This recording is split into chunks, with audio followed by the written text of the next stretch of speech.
MLAയുടെ കോലവും കുറ്റിച്ചൂലുമായി AIYF-ഉം കേരള മഹിളാ സംഘവും Palakkad MLA Rahul മാങ്കൂട്ടത്തിന്റെ MLA ഓഫീസിലേക്ക് March നടത്തി.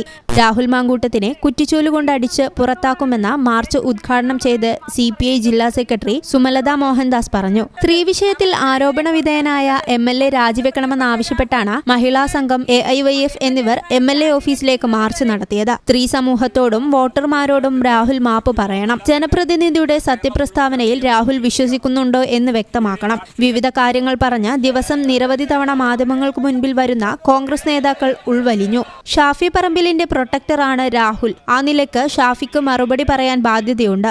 രാഹുൽ പാലക്കാട് എത്തിയാൽ പ്രതിരോധിക്കുമെന്നും രാഹുൽമാർക്കെതിരെയുള്ള പോരാട്ടം തുടരുമെന്നും സുമലത മോഹൻദാസ് കൂട്ടിച്ചേർത്തു. AIYF ജില്ലാ president P Naushad, secretary K Shajahan, A Prabhavathi തുടങ്ങിയവർ ചെരുപ്പുമാല അണിയിച്ച കോലത്തിൽ കുറ്റിച്ചൂല് വെച്ച് അടിക്കുകയും കത്തിക്കുകയും ചെയ്തു.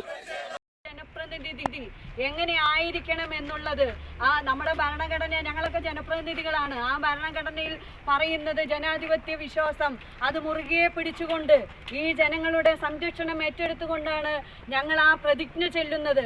ആ പ്രതിജ്ഞ ചെല്ലുമ്പോൾ ശ്രീമാൻ രാഹുൽ മാങ്കൂട്ടത്തിൽ, നിങ്ങൾ ആ നിയമസഭയിൽ നിന്നുകൊണ്ട് പ്രതിജ്ഞ ചെല്ലുമ്പോൾ നിങ്ങൾ ഈ ജനാധിപത്യത്തെ വിശ്വസിക്കുകയാണെങ്കിൽ ഈ നാട്ടിലെ അല്ലെങ്കിൽ ഈ കേരള സമൂഹത്തെ സ്ത്രീകളോട് ബഹുമാനം കാണിക്കുകയാണെങ്കിൽ തീർച്ചയായും നിങ്ങൾ MLA സ്ഥാനം രാജിവെക്കണം. ആ രാജിവെക്കണം എന്ന് പറയുന്നത് ജനാധിപത്യ വ്യവസ്ഥയിൽ ഇത്തരത്തിലുള്ള ഒരു നെറികെട്ട നിലപാട് എന്തേ കോൺഗ്രസ്സുകാർ പ്രതികരിക്കുന്നില്ല? എന്തേ ബിന്ദു കൃഷ്ണ പ്രതികരിക്കുന്നില്ല? എന്തേ യൂത്ത് കോൺഗ്രസ്സുകാർ പ്രതികരിക്കുന്നില്ല? അല്ലെങ്കിൽ വാദോരാതെ എണ്ണമിട്ട് പത്രസമ്മേളനം നടത്തുന്ന ഓരോ നേതാക്കളും, കോൺഗ്രസിന്റെ നേതാക്കൾ ഈ കേരള സമൂഹത്തിലുണ്ടല്ലോ. ഏതുവിധം എടുത്താലും അവർ പത്രസമ്മേളനം നടത്തിക്കൊണ്ട് വാദപ്രതിവാദം നടത്തുന്ന കോൺഗ്രസ്സുകാർ എന്തുകൊണ്ട് ഈ ഒരു കാര്യത്തിൽ ഒരു സഹോദരി ഈ ചാനൽ പാലക്കാട്.